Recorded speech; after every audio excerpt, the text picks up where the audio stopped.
qué es la cultura olmeca, pues fue básicamente el primer pueblo sedentario del continente y tuvimos la gran suerte que fue aquí en nuestra región, lo que es nuestro país.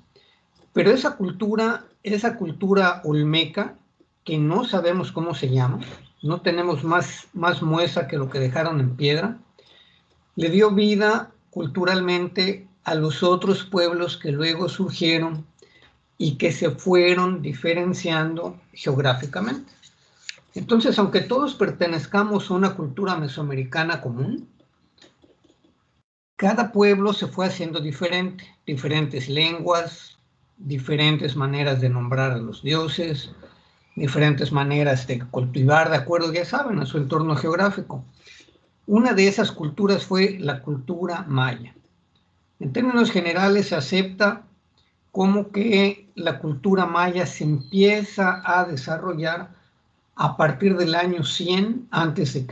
aproximadamente, y que dura hasta el año 300 después de Cristo en un primer periodo que se llama preclásico, que es cuando presuntamente la civilización maya empieza a adquirir toda su sapiencia en cuanto a matemáticas, escritura, pintura, construcción de ciudades. Pero el auge de la civilización, digamos, en cuanto a términos arquitectónicos se refiere, artísticos, es entre el año 300 y el 900 después de Cristo. Es decir, aproximadamente 600 años en donde surge de manera impresionante nuevas ciudades, un arte depurado, un lenguaje ya muy bien estructurado, una numeración, una escritura. Sin embargo, alrededor del año 600, 700, algunas ciudades son abandonadas. Esas ciudades que son abandonadas empiezan a tener un proceso de migración y son abandonadas prácticamente en lo que ahora es el centro de la región maya, lo que es el Petén, lo que es el sur de Quintana Roo y de Campeche, y empiezan a migrar al norte, que es cuando se nombra el famoso periodo posclásico, del año 900 al 1544 después de Cristo. ¿Por qué digo del año 900?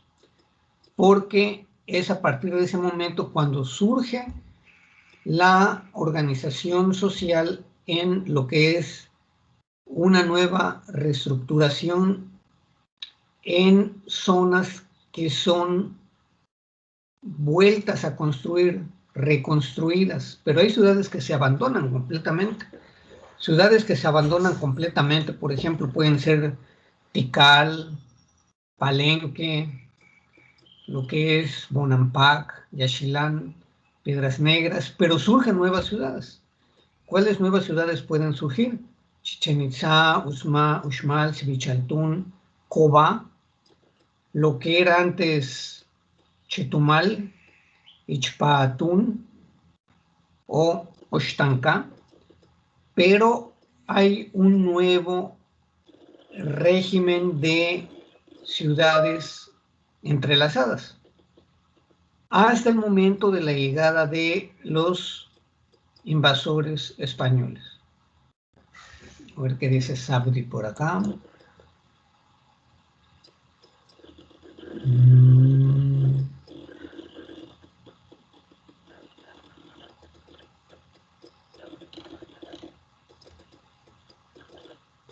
Marina no pudo, bueno, de acuerdo. Ahí le comentan la clase. Bueno, continuando, ¿por qué pongo que el periodo posclásico termina en el año 1544? Básicamente lo pongo en este momento porque es cuando cae finalmente la ciudad de más bien es cuando se funda formalmente la ciudad de Bacalar, que fue la última ciudad en fundarse en el territorio de la península de Yucatán. Entonces, con la fundación de Bacalar, termina formalmente el periodo de conquista de España y empieza la época formalmente denominada colonial, cuando éramos colonia española, hasta el año de 1544. Entonces son básicamente tres momentos: el periodo preclásico, el clásico y el posclásico. Desde luego no es de una manera mecánica, sino que son fechas aproximadas y es más o menos en lo que los arqueólogos tienen como una definición ya establecida. Hay algunas definiciones con las que hay todavía ciertas fricciones y con las que yo, por ejemplo, también estoy en desacuerdo. Al periodo posclásico, muchos arqueólogos, incluso muchos historiadores, le llamaron periodo de la decadencia, que porque se abandonaron ciudades, entró en crisis la cultura, pero a pesar de que haya entrado en crisis, la cultura no desapareció, ni los mayas desaparecieron. Ese es un concepto que, desde mi punto de vista, tenemos que superar, porque los mayas todavía estamos por acá, o descendientes de esos mayas del periodo clásico, todavía estamos aquí. Y todavía al día de hoy hay una cultura maya, o que se reconoce como maya, o que se autorreconoce con una característica propia. ¿Cuáles son? Todavía una idiosincrasia, todavía una lengua, todavía una unidad geográfica, el apego a una tierra específica. Eso es lo que nos hace ser todavía mayas. Entonces, ¿por qué estoy en desacuerdo con que se le llame periodo de la decadencia al posclásico? Porque al final de cuentas fue una justificación para la conquista de los pueblos mayas. ¿Por qué? Porque se dice que se conquistó cuando los mayas ya estaban en decadencia. Nunca estuvieron en decadencia.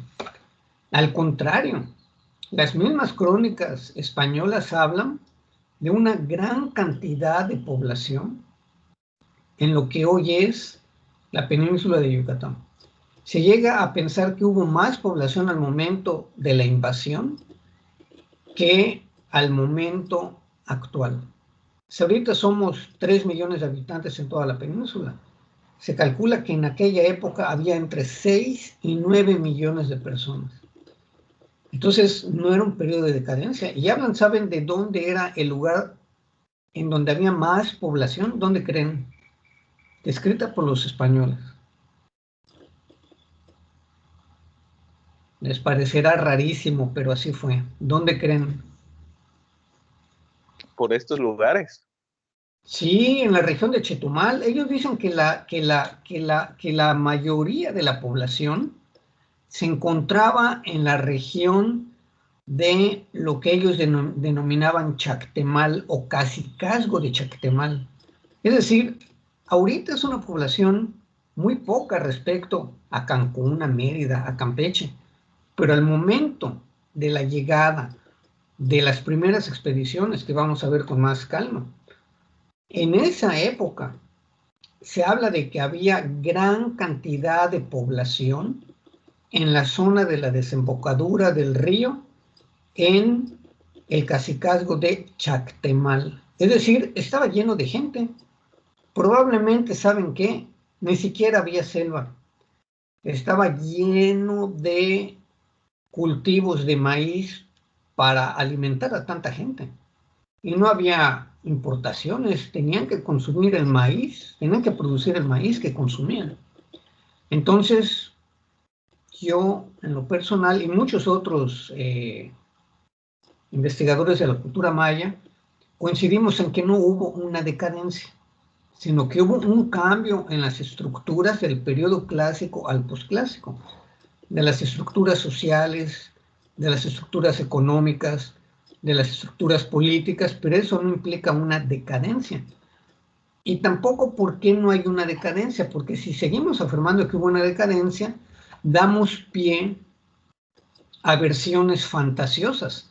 ¿Cuáles son esas versiones fantasiosas? Pues de que los mayas desaparecieron. ¿A dónde se fueron los mayas? Los mayas se fueron a Venus, o se fueron a Marte, o los mayas se fueron a la Atlántida, o son viajeros en el tiempo y están perdidos en el espacio, que son al final de cuentas teorías racistas. ¿Por qué no aceptar que los mayas que construyeron esas grandes ciudades, perdón, fueron nuestros antepasados directos? ¿No? ¿Por qué no pensar que esa gente que conquistaron los europeos eran descendientes de esos grandes constructores? Al final de cuentas es una idea también racista, que los mayas actuales no pudieron construir todo eso, que se fueron, que desaparecieron. Entonces no se vayan con la finta de los que afirman de que los mayas desaparecieron. ¿A dónde fueron los mayas? Pues los mayas, ¿a dónde fueron? Pues se murieron en su época de viejitos, cada uno. Y sus descendientes aquí estamos. ¿Ok? Entonces, no le llamemos a esa última etapa antes de la conquista periodo de decadencia, porque no estaban en decadencia. Al contrario, comerciaban, se hacían la guerra, hacían alianzas, tenían relaciones con el centro de México, con Tenochtitlán, tienen relaciones con Tabasco, tienen relaciones con Centroamérica. Entonces no había tal decadencia. Es como decir, decayó la cultura occidental porque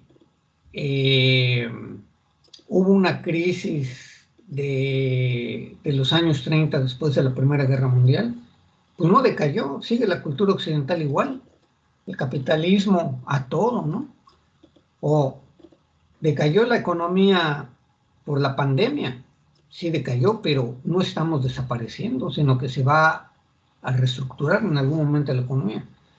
Entonces, por eso soy un crítico de la concepción de la decadencia entre los mayas, ¿ok? ¿Hasta aquí alguna pregunta? Bueno, sigamos. No, profe. All right. ¿Por qué son los mayas? Bueno, el término, ¿de dónde viene el término? No sé si alguna vez se lo habían preguntado. ¿Por qué nos denominamos mayas y no de otra manera? Bueno, la denominación maya, entre comillas, se hizo a partir de los estudios de Francisco Pimentel y de Manuel Orozco Iberra sobre las lenguas nativas en México. Esto se publicó entre 1862 y 1864 para denominar a la familia de lenguas relacionadas entre sí en el sur de Mesoamérica. Es decir, ¿por qué somos mayas? Porque es la lengua que decía la gente de aquí que hablaba.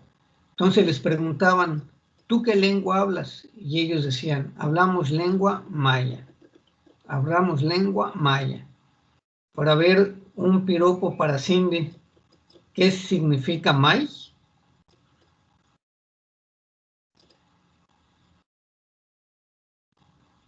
May es pezuña.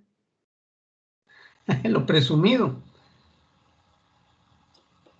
Que yo sepa es pezuña. ¿Presumir? No, pezuña. Pezuña. Pezuña, ok. Bueno, se supone que la lengua maya viene de may, precisamente.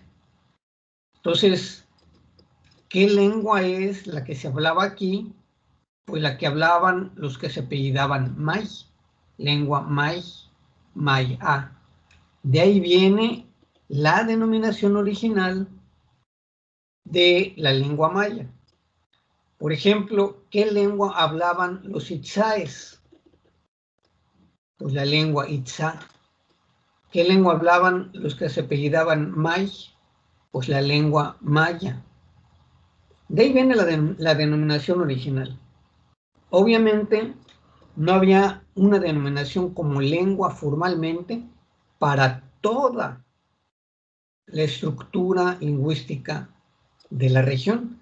Entonces fue a partir de este momento en la que alguien dijo, estos dos individuos dijeron, bueno, esta lengua que se habla ahí, dicen ellos que es la lengua maya, o como decimos en maya, mayatán, mayatán, que significa lengua maya.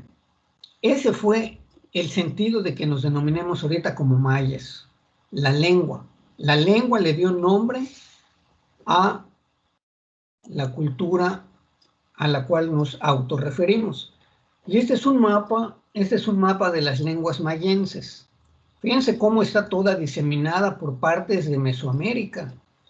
Entonces, la gran lengua maya peninsular, la que nosotros conocemos, es la que está en verde. Es la que está en verde, que es el famoso maya yucateco. No se sientan mal, no porque sea de Yucatán, que muchos dicen, no, no puede ser maya yucateco. Bueno, es maya yucateco porque es de la península de Yucatán, no porque sea del estado de Yucatán. Pero ahí tenemos, dentro de este maya yucateco, a la lengua lacandona, a la lengua del petén, a la lengua del petén itzá. Pero fíjense cómo hay también parte de la estructura maya, no solo en Guatemala, Honduras, El Salvador, Chiapas, Tabasco, también hay en el centro del país, ahí está en color rosado.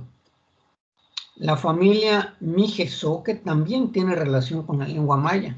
El Popoluca, el Mije, el Zoque, y hay una región al sur de Oaxaca que podría ser el Guave. Todo eso tiene relación con una gran estructura de la lengua maya. Incluso en el norte, aquí se puede ver en el número 1 el huasteco y en el número 2 el totonaco, que son parte de la lengua maya. Entonces ustedes dirán, pues no solo los mayas son de los 5 estados del sureste mexicano.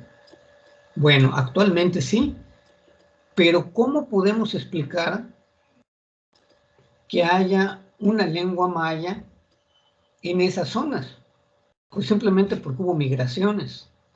Entonces hubo un grupo de gente que migró de la zona de aquí, de la zona peninsular, a esa zona de la Huasteca veracruzana, y ahí se quedaron viviendo. Y la lengua que hoy hablan sus descendientes está relacionada lingüísticamente con el maya yucateco. Entonces, eso es muy importante. ¿Qué ejemplo les pongo para que entiendan lo de la lengua maya? Bueno, el ejemplo que les quiero poner es como las lenguas del latín. Había un tronco común que era el latín antiguo, y ese latín antiguo le dio vida a las actuales lenguas romances. ¿Cuáles son las lenguas romances? El castellano, el portugués, el catalán, el francés, el italiano, el rumano, el albano. Entonces, igual con la lengua maya, hubo un tronco original común de la lengua proto-maya y de ahí surgieron muchas lenguas de la gran familia mayense, que entre sí no se entienden unas con otras de manera correcta, pero hay palabras iguales. Es como el español con el portugués. Si alguien les habla a ustedes en portugués, van a entender algunas palabras, pero no van a entender Sí, se todo. entiende. Exacto, se entiende en general. Igual con el italiano, ¿no? También se entienden algunas palabritas, no de manera fluida, pero les vamos a entender. Y la estructura de las lenguas romances son iguales, la conjugación de los verbos son iguales. Igual que en la lengua maya, la misma estructura del maya yucateco es para el chuntal, el chortí, el tojolabal, el mame, el tzotzil, el lacandón, es la misma estructura. Por ejemplo, hay palabras idénticas. Casa es naj o uotoch, igual se dice en esas lenguas. O mamá, na mamá. Pero, por ejemplo, jaguar, aquí se dice Balam, como mi apellido. Pero en los Altos de Chiapas, jaguar se dice bolón. No es igual, aquí es Balam y allí es bolón con N. Y aquí, ¿qué es bolón? Aquí bolón es 9. 9, número 9. Entonces, lo que allí es jaguar, aquí es número 9, no es igual. Pero la estructura general de la lengua mayense es la misma, aunque con distintas palabras. ¿Hasta aquí alguna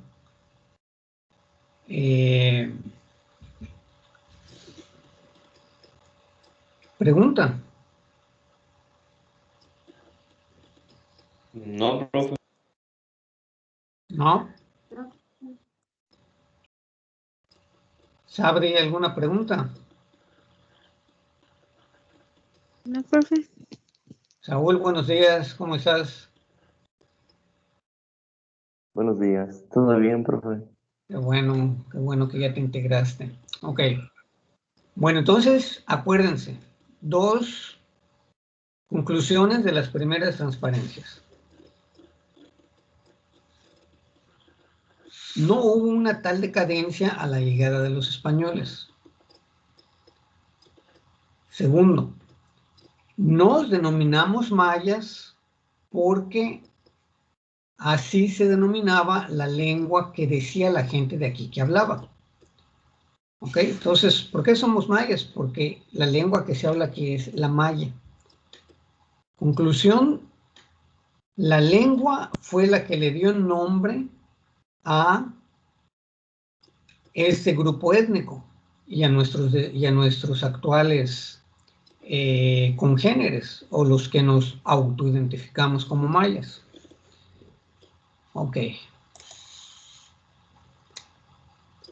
Este es otro mapa, un poco actual de las lenguas de Guatemala y de Belice. Entonces, fíjense cómo conviven ahí diferentes tipos de lenguas. Por ejemplo, en lo que es Belice, además del idioma itzá y del maya yucateco, se encuentra el garífuna, el español y el inglés. ¿Alguien sabe qué es el garífuna? O el creol. Es como de los primeros que estaban ahí como muy arraigados dentro de la cultura como caribeña. Exacto, exacto, Jorge. Pero no estaban ahí. Allí había mayas. ¿De dónde proviene la lengua garífuna? La lengua garífuna es una lengua que se hablaba en la región del Caribe, o sea, en la región de las islas del Caribe. Entonces, cuando llegan los esclavos que trajeron los españoles, los esclavos africanos, ellos tenían cierto tipo de lenguaje que fueron perdiendo, pero aprendieron la lengua de los originales, ahí sí, nativos de las islas. Entonces empezaron a hablar una lengua que es una mezcla de las lenguas africanas, una mezcla de la lengua local de las islas, y esos esclavos hicieron durante 300 años una lengua muy, muy singular. ¿Y qué hicieron los ingleses? Los ingleses agarraron a unos de esos esclavos que ya vivían básicamente en Jamaica, y los trajeron como esclavos a lo que hoy es Belice. Entonces, el garífuna que se habla al día de hoy en Belice es esa mezcla de lenguas originalmente antillanas con mezclas africanas que habla un grupo muy pequeño al sur de Belice, que es igual a la lengua garífuna de Jamaica. Es impresionante, pero así es como se ha mantenido esa lengua. La habla muy poca gente, pero además es muy difícil. Tiene también algunas palabras en inglés, pero no es inglés, es muy difícil oír a un garífuna y entenderlo. Entonces, si algo tienen de caribeños, los beliceños es parte de esta lengua, la lengua garífuna. No nosotros, ya quedamos en que nosotros somos mesoamericanos. Y ahí están las otras lenguas, el mopán, que está en el norte de Guatemala y Belice, el itzá, que es muy parecido al maya yucateco, y luego en lo que es Guatemala, una serie de lenguas de origen maya, pero diferentes todas de ellas. El quechí, el pocomchí, chortí, pocomán, xinca, obviamente español, cachiquel, tzutzujil, mam, siquipaquense, quiché, ixil, canjobal, poptí, acateco, chuj. Por ejemplo, uno de los libros sagrados para todos los pueblos mayas es el Popol Vuh. Bueno, se supone que el Popol Vuh se encontró aquí en el centro de Guatemala. Se escribió en maya quiché. Entonces, eso habla de que hay a pesar de las diferentes lenguas, hay una unidad cultural entre todos los pueblos mayas. ¿De acuerdo? ¿Aquí alguna pregunta? ¿Ninguna?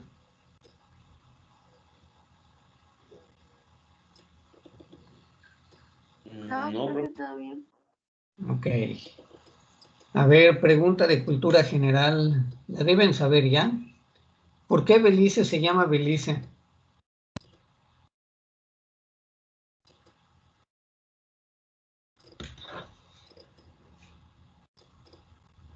Ni idea. Ah,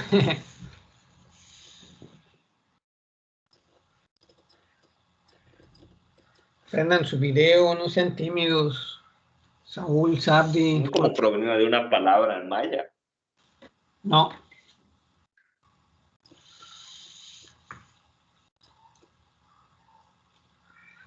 Nada. Bueno, ahí les va. Como ustedes saben, Belice era una colonia inglesa, una colonia británica. Esa colonia británica se llamaba Honduras Británica, diferenciándose de la Honduras española. Pero ahí, a ese lugar,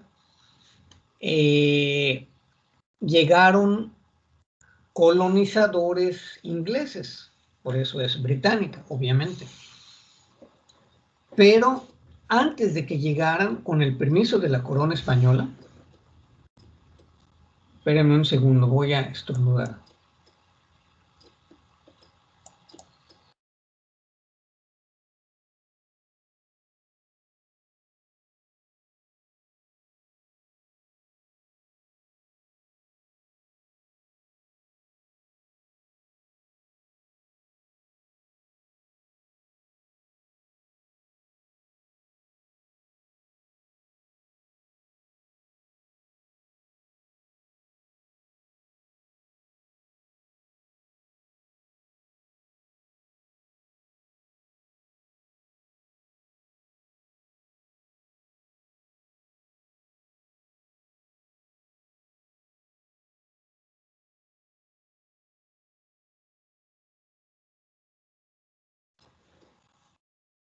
Listo, perdón, ya estornudé. Bueno, entonces nos quedamos en el nombre de Belice. De manera paralela a la llegada de británicos a la zona con el permiso de la corona española, pues llegó también la influencia de los que querían apoderarse de las riquezas españolas. Entonces llegaron nada más y nada menos que piratas, ya lo vamos a ver con más calma posteriormente. Dentro de esos piratas que asolaban la región, que llegaron a atacar Bacalar, había un pirata de apellido Wallace. Wallace. ¿Vieron la película Corazón Valiente?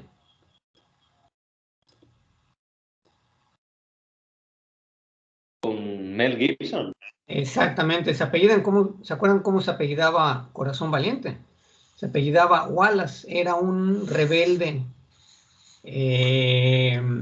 irlandés. Bueno, ese apellido Wallace era el apellido de un pirata también, pero de apellidarse Wallace pasó a Wallis y se empezó a nombrar la zona donde vivía como el lugar de Wallis, en lugar de Wallace, Wallis, y de ahí pasó a Belize y de ahí pasó a Belice. Así es como se llama en inglés Belice. Nosotros lo conocemos como Belice, pero en inglés Belice se dice Belize. Entonces, acuérdense, el nombre de Belice proviene de un pirata de origen británico que se apellidaba Wallace. Eso no lo sabían. Parte de su cultura general, apúntenlo. Una colonia en Mérida se llama Baliz, profe, ¿no? Exactamente, sí, es el fraccionamiento Wallis de una hacienda. Wallis está en la colonia Esperanza, en Mérida. Exactamente, Wallis. Probablemente haya tenido algún tipo de relación, pero aquí es el origen un pirata. ¿De acuerdo? Ya vemos a Marina. Hola Marina, espero que nos oigas.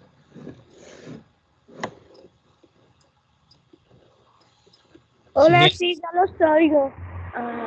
Es que no me pude unir muy temprano porque pues no tenía la ficha del internet, así que pues, tuve que ir a meter una recarga. Perfecto. Lo bueno es que ya estás adentro. Sí, gracias. Buenos días. Buenos días. Bueno, continuemos.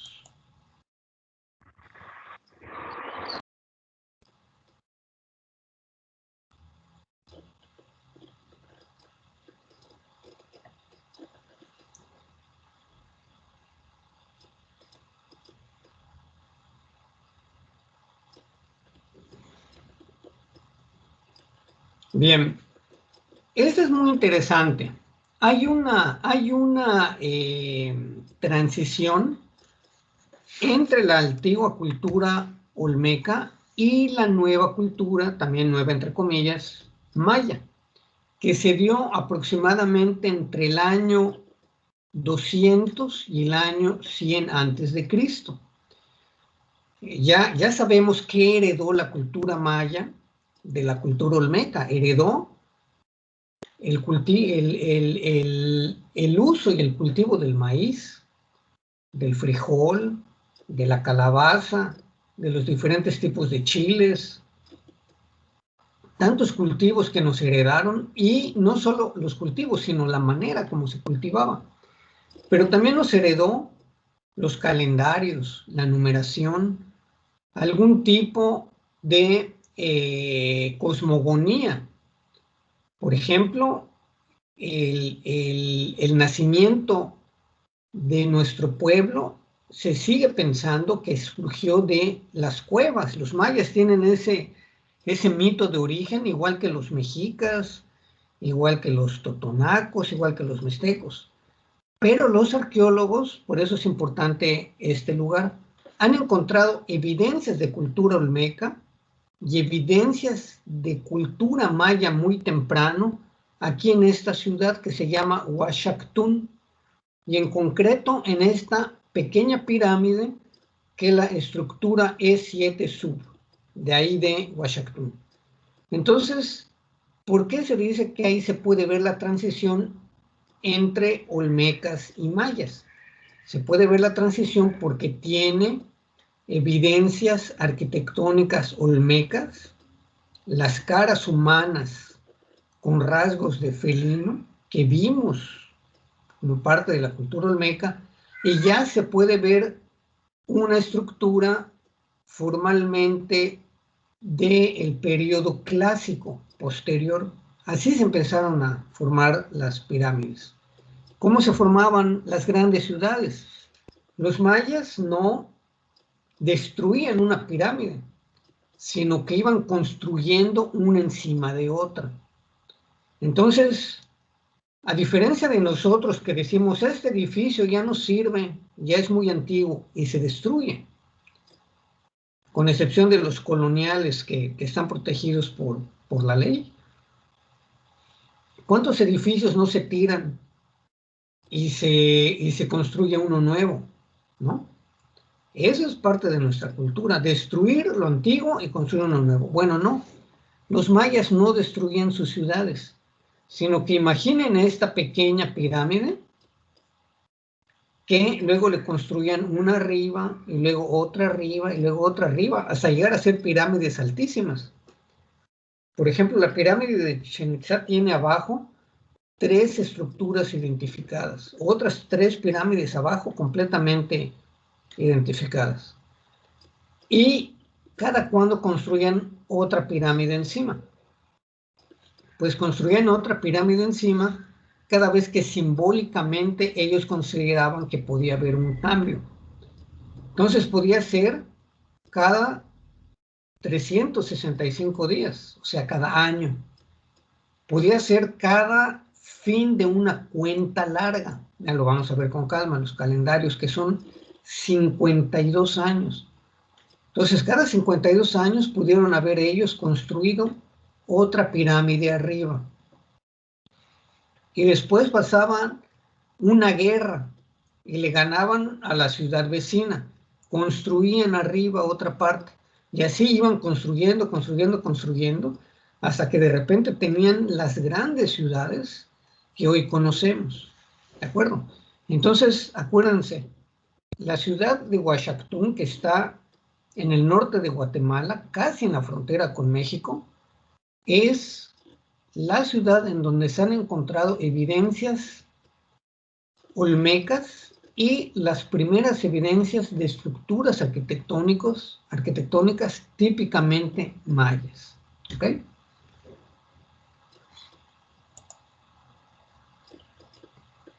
Bien, este es un pendiente, se cuelga aquí en el pecho, y aquí arriba tiene los hoyitos en medio. Se ve de un lado y del otro lado. Es una placa de jade. Mide como 30 centímetros, más o menos ese tamaño. Eso ve mi dedo de abajo, así, 30 centímetros. Está hecha de jade. Se encontró en el puerto de Barrios, Guatemala. Y de un lado tiene ya a un personaje maya, todo completamente ataviado, parado sobre un cuerpo humano, se ven las piernas hacia arriba, la cabeza volteando hacia atrás, está de espaldas, está siendo pisado por un sacerdote maya. ¿Esto qué nos dice? Pues básicamente que ya había una sociedad estructurada, una diferenciación de clases entre una clase dominada y una clase dominante. Y hay una estructura social. Y del lado derecho, ¿qué vemos? Vemos el otro lado de la placa de Leiden. De un lado está el sacerdote y del otro lado está nada más nada menos que ya una estructura formal de lenguaje maya. Cuando veamos lengua maya, les voy a poner el ejemplo de los jeroglíficos. Y ya vemos una primera numeración.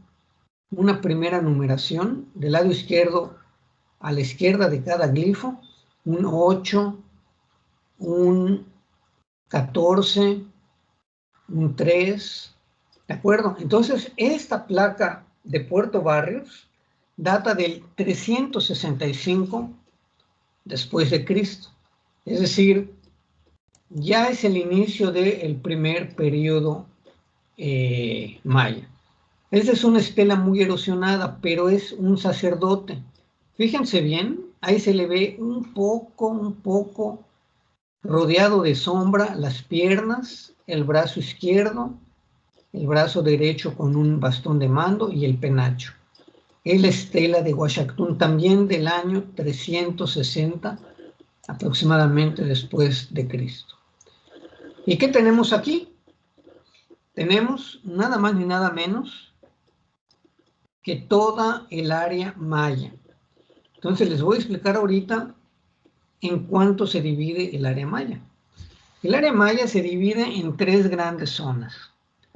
Dividan la pantalla en 3. la zona de arriba, la zona norte, luego una zona en medio, que es la zona central, y la zona de abajo, que es el sur de la zona maya. ¿Qué tenemos? Tenemos en la zona norte, geográficamente, un gran área que no tiene cerros, no tiene montañas, es plana. Son las famosas sabanas. La vegetación es muy pobre, es selva muy baja. Incluso la zona de Mérida se denomina como zona semidesértica.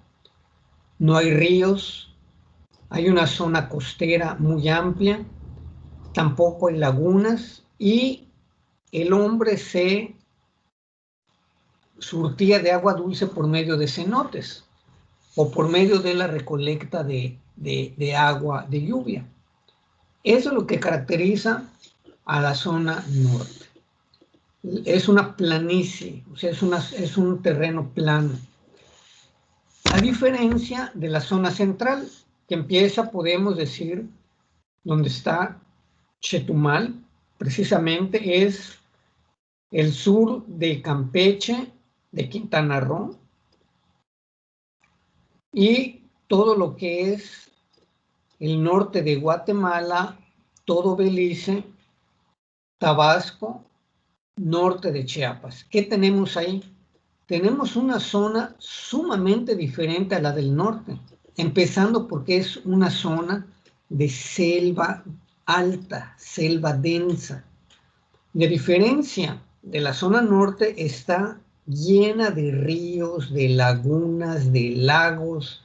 Hay una riqueza de vegetación tremenda, de fauna tremenda, de insectos. Entonces, además de ser una zona rica en recursos, es una zona con alto índice lluvioso. Alto índice lluvioso. No en balde aquí es en donde surge, en la zona de Tabasco, la gran cultura olmeca, antes que la maya, que era tan lluvioso que permitía muchísima cosecha de productos. Entonces, es una zona muy calurosa, no tanto como el norte, demasiado húmeda y muy, pero muy selvática. Entonces ya tenemos dos zonas. Norte, zona semidesértica, arbustos muy bajos, un calor extremo. Luego la zona central, donde se encuentra precisamente el sur de Quintana Roo, selvática, húmeda, lluviosa, llena de ríos, lagos, lagunas. Y la zona sur, como la zona sur también es diametralmente opuesta al centro y al norte. Es una zona de altos, o sea, tiene grandes montañas, a diferencia del centro y del norte. La zona sur se caracteriza por grandes cadenas de volcanes, montañas, también tiene ríos y lagunas, pero no tiene selva, tiene bosques, y son bosques fríos. En las zonas altas de esta región, el sur de la zona maya, llegan a haber temperaturas bajo cero.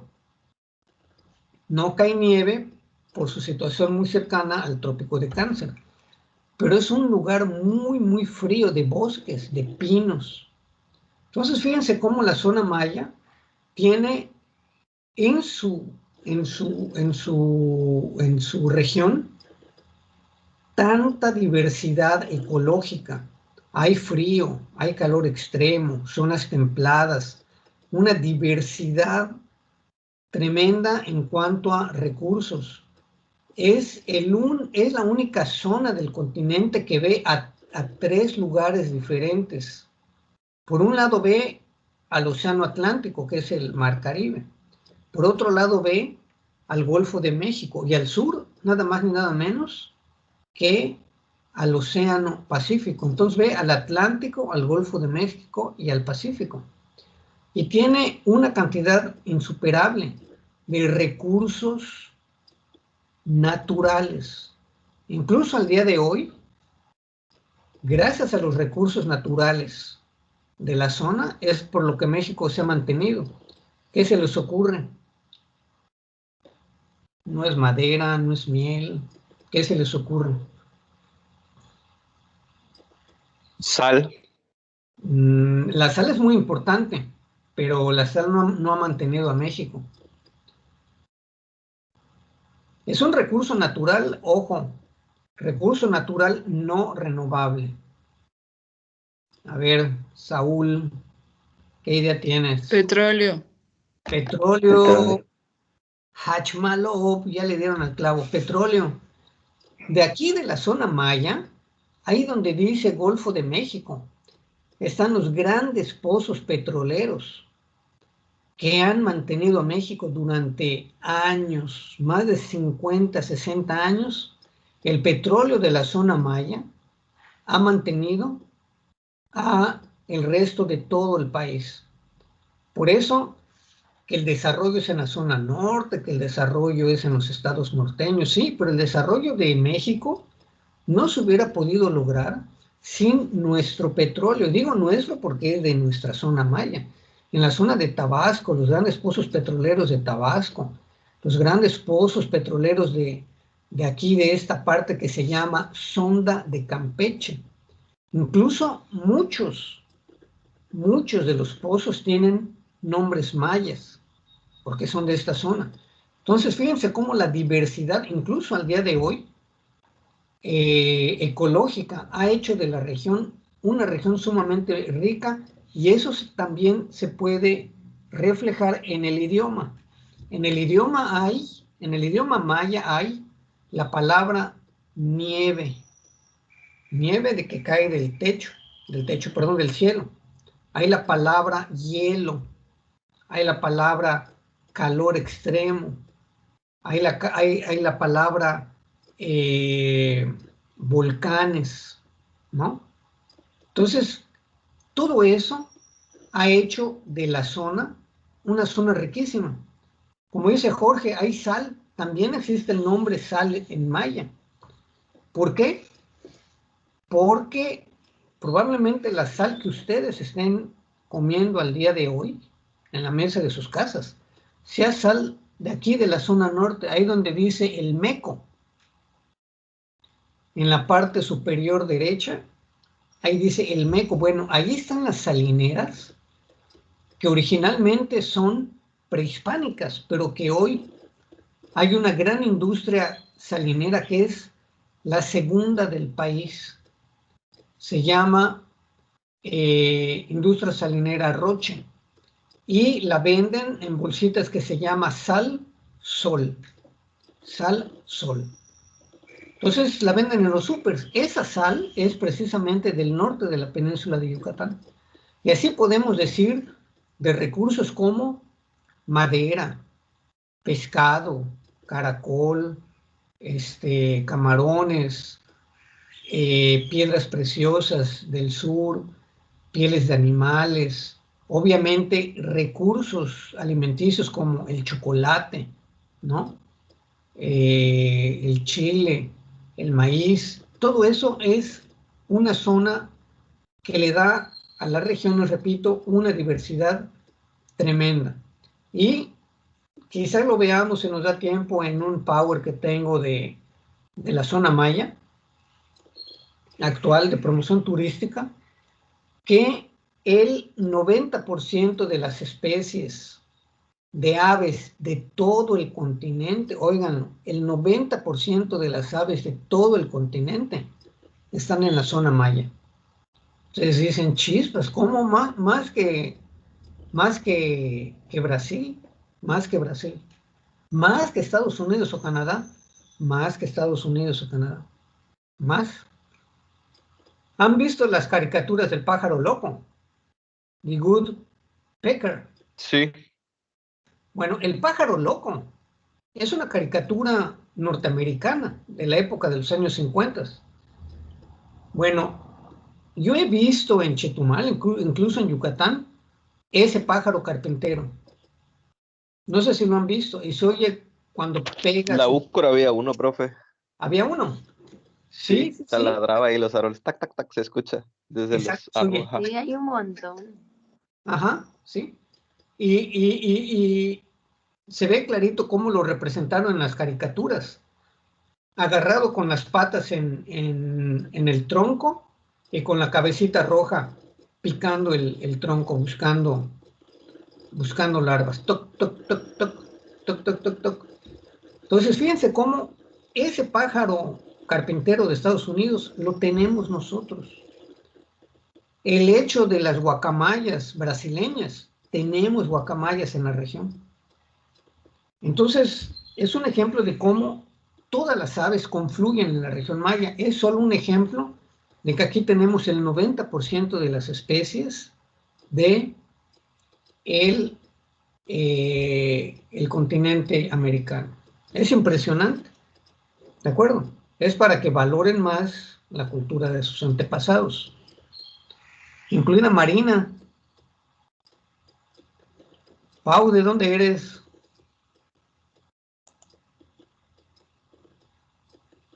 Del DF, profe. ¿Ah? Nací en el DF, profe. No le hace, ya te adoptamos como maya. Ok. Gracias. Sí, bueno, esta es una imagen de la zona norte y una parte de la zona central de la zona maya. ¿Qué tenemos? Aquí en la zona maya tenemos al centro grandes ciudades que surgieron por la riqueza ambiental de la región de los ríos, los lagos, las lagunas. Grandes ciudades como Chicaná, Calakmul, que es inmensa, Becán, Juchop, Civilnocac, y al norte ya conocen Chichén Itzá, Mayapán, Izamal, Cobá, Tulum. Tulum es muy famoso, Tulum es famosísimo, pero Tulum es una ciudad pequeñita, pequeñita, comparada con Cobá, con Chichén Itzá, con Uxmal, ¿ok? Entonces, fíjense cómo surgen tantas ciudades en la zona maya. Por eso cuando vemos este tipo de ciudades, estamos viendo que surgen porque había una gran cantidad de población. Les repito, más grande la población en la época prehispánica que la actual. ¿Por qué desaparecieron todos? Bueno, no todos, la mayoría. ¿Por qué? Por el brutal proceso de conquista española y por las enfermedades que trajeron los españoles, especialmente viruela, que mató a miles de mesoamericanos. Y en el caso del Caribe, despobló las Antillas. ¿De acuerdo?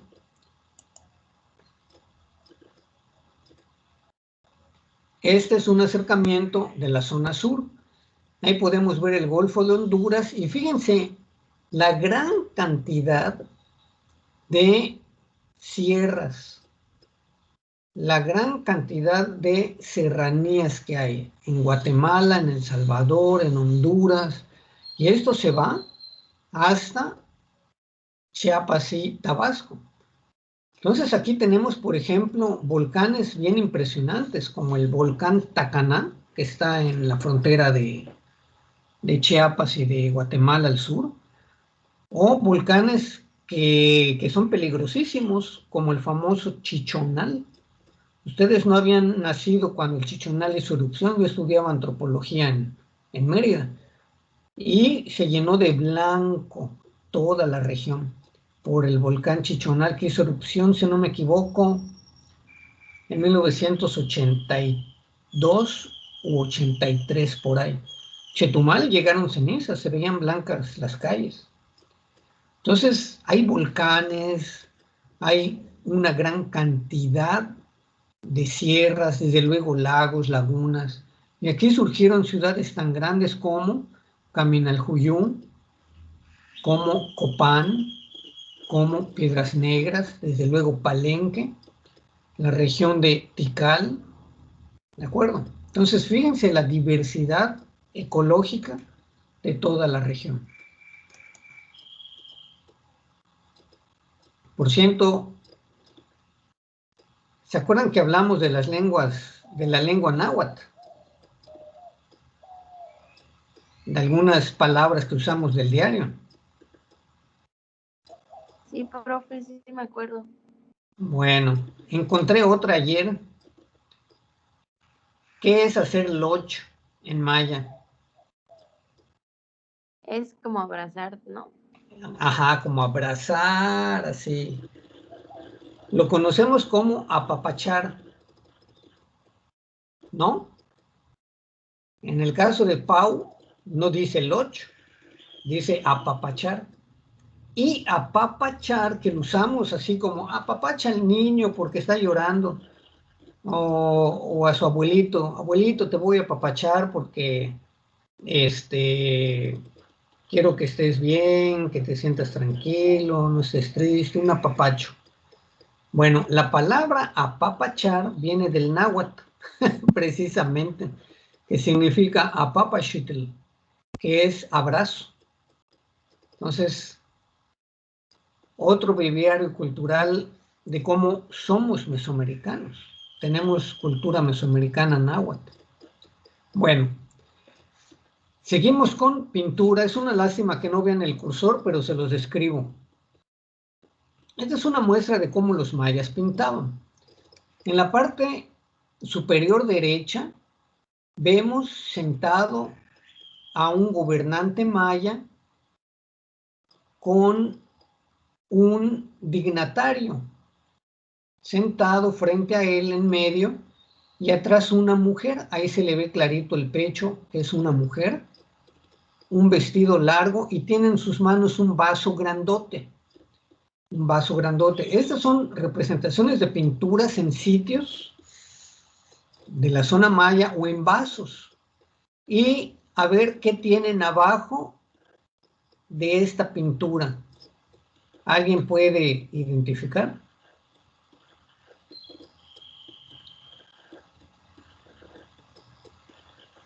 Es muy poco probable que lo identifiquen, se los voy a decir. Abajo de esta pintura. ¿Arriba o abajo? ¿La pintura de arriba o abajo? La pintura de arriba. La pintura de arriba. Como en la chocolate. Exactamente, es un plato con 2 ollitas con chocolate. Y lo que tiene la mujer agarrado es un vaso con chocolate. Entonces, fíjense cómo la pintura recrea al gobernante tomando chocolate. Entonces, es muy bonito ver cómo los mayas pudieron, por medio de pintura, representar su vida diaria, representar su vida cotidiana. ¿De acuerdo? Y aquí abajo tenemos a los famosos gemelos. Les hablé hace rato del Popol Vuh, que es, entre comillas, la Biblia maya, que es el libro que habla de la cosmovisión maya. Y habla el libro del Popol Vuh de 2 gemelos que luchaban contra otros dioses mayas, pero que le dieron vida al pueblo maya. Bueno, estos son los 2 gemelos representados en un vaso. Están... Hunapku y Ixbalanche, ¿no? Exactamente. Son Hunapku e Ixbalamque.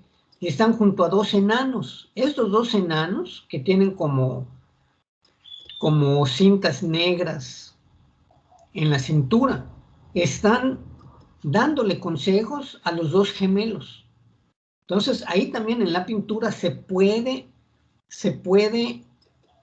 confirmar por medio de esta pintura en un vaso el mito de origen que está relatado en el Popol Vuh.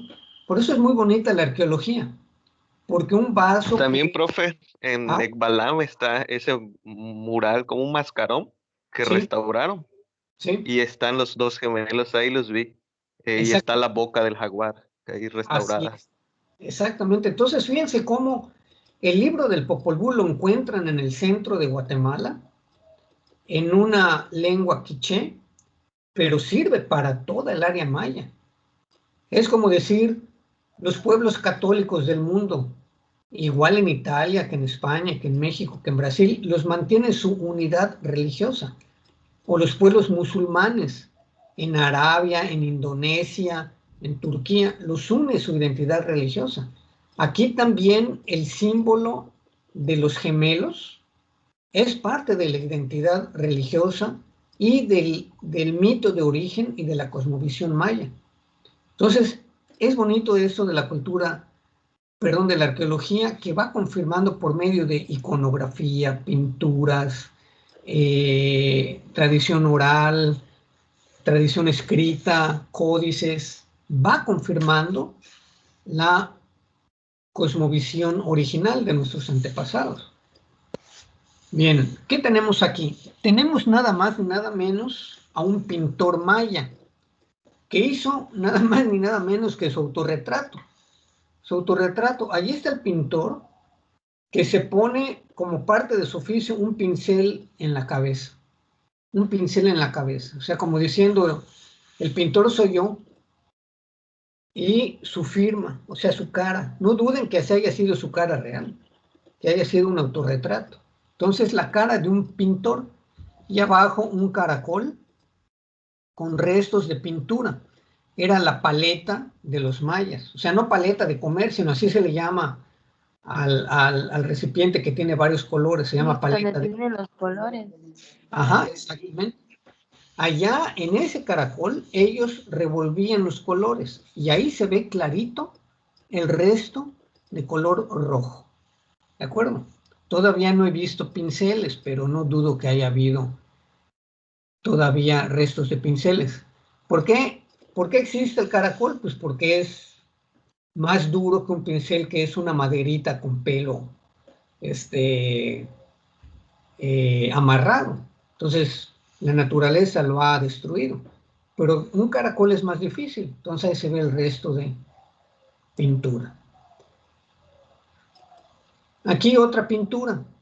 ¿De acuerdo? Esto es muy interesante porque, ¿se acuerdan que dicen que para la conquista de México, Hernán Cortés le regaló espejitos a Moctezuma y lo conquistó con espejitos? Eso es falso. Es parte de las mentiras de los cronistas españoles para hacer ver como estúpidos a los mexicas. Los espejos ya los conocían en Mesoamérica y esta es una muestra. ¿Qué tenemos? De izquierda a derecha tenemos un individuo nada más con un taparrabo. Luego tenemos a una mujer con vestido con forma de estrellas negro. Luego tenemos a otra señora también con otro vestido largo y en medio parado a un individuo volteándose para atrás.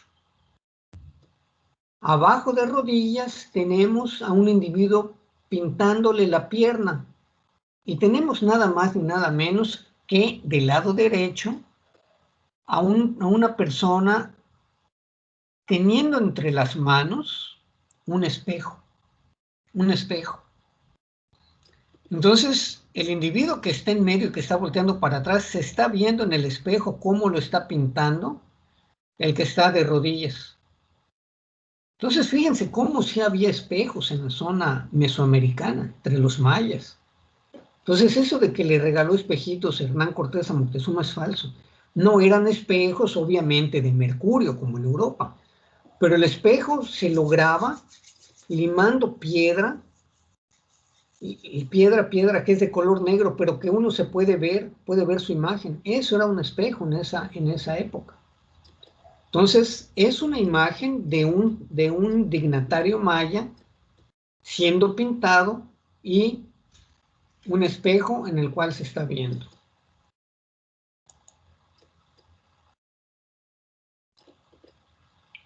Otra representación. Abajo a la izquierda, este es un entierro maya. Es una cueva, ahí se puede ver el esqueleto, se puede ver parte de la pelvis, del fémur, es un esqueleto. Y al lado izquierdo del esqueleto están las cosas del difunto. Lo enterraban con su olla de agua, con su venenera de barro. Venenera es un lugar donde se juntaban pócimas, así le llaman. Sus collares, sus platos, y detrás la pintura que significaba a este fallecido. Su familia, cómo se llamaba, cómo se apellidaba, el año en el que murió. Muy igual, muy parecido a las lápidas actuales. pero se hizo en una cueva. Entonces los mayas también pintaban en las cuevas. Esta es una muestra. Y del lado derecho, no sé si lo notan ver, una escena de autosacrificio. Entonces un sacerdote sacándose sangre de los genitales. Ahí se ve el chorro de sangre cayendo hacia abajo del individuo que está haciendo autosacrificio de los genitales. Se ve clarito, clarito, como con una lanza en la mano derecha se está picando y está saliendo sangre. ¿Ya se fijaron? Entonces una escena, es una pintura de un autosacrificio. Debe haber sido muy doloroso.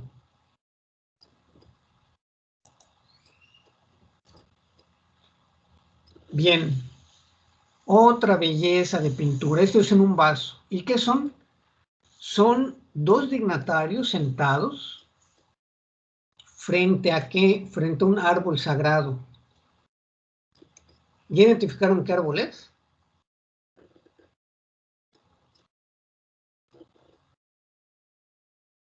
Está muy difícil. Es de cacao. No sé. Es cacao, exactamente, es el árbol del cacao. Por eso cada vez que coman chocolate, chocolate suizo, chocolate francés, chocolate de la abuelita, acuérdense que el chocolate es originario de nosotros, de los mesoamericanos. Fue una riqueza para el mundo. Entonces aquí se ve cómo están dos dignatarios mayas rindiéndole devoción al árbol sagrado del chocolate. ¿De acuerdo?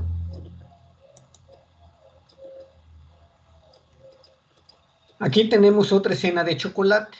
Está el dignatario sentado con uno de sus asistentes, que por cierto tiene de taparrabo una piel de jaguar. También él tiene una piel de jaguar cubriéndolo. Y tiene enfrente una ollita de barro con chocolate espumoso. Y abajo hay otra vasija con bolitas de chocolate. Acuérdense que no se tomaba dulce como lo tomamos hoy. Se tomaba amargo, chocolate amargo. Pero era una delicia, amargo.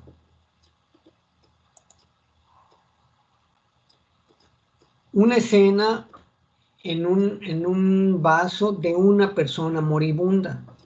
Ahí se ve en medio, como con un antifaz al moribundo, y está rodeado de escenas de muerte. Está ahí el pájaro carroñero esperando que muera el individuo, y tiene a su derecha y a su izquierda a dos médicos que están tratando de salvarlo. Pero evidentemente el individuo pues está muy, muy mal, ¿no? Está como moribundo. Entonces también se pintaban escenas de muerte y de médicos. Arriba tenemos una pinturita, pero impresionantemente en un hueso humano. No se nota muy bien, pero es una canoa en donde se ve a el remero de la muerte, se ve a un individuo con una máscara de ave, puede ser un perico, un loro, y en medio va hacia el viaje a la muerte el sacerdote maya. Pero esto es una parte de un hueso humano. Abajo, del lado izquierdo, en un caracol, un jeroglífico con numeración maya. Y del lado derecho, en una cueva, la representación de un hombre saliendo a la vida. Entonces ahí se ve cómo el cordón umbilical pasa por su espalda, hacia abajo, en una cueva, como un individuo que va a nacer a la vida. Acuérdense que la vida para todos los mesoamericanos se origina en las cuevas. Y esta es una muestra de cómo eran las pirámides originalmente. Las pirámides no estaban como están ahora, que están en zona, en aspecto ruinoso.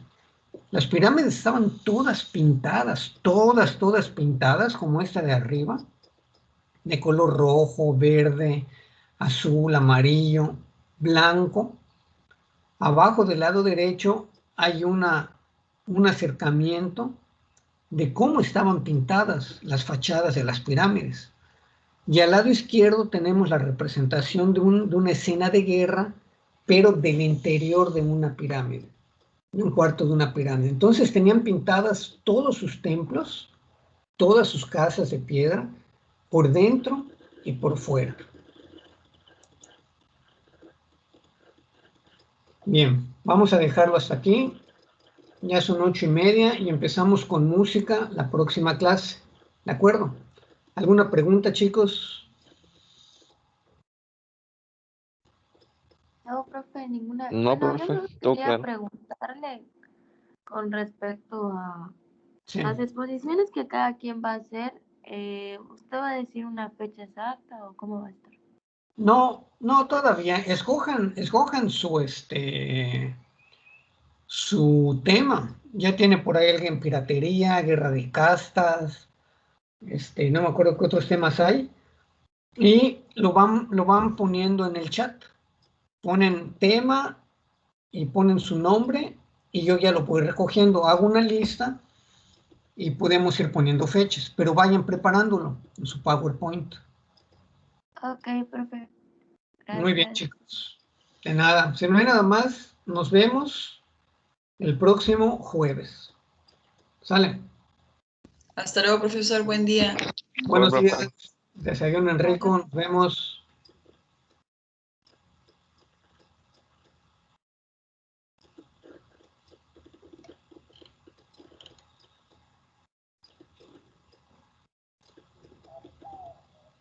Sabri, ¿querías preguntar algo?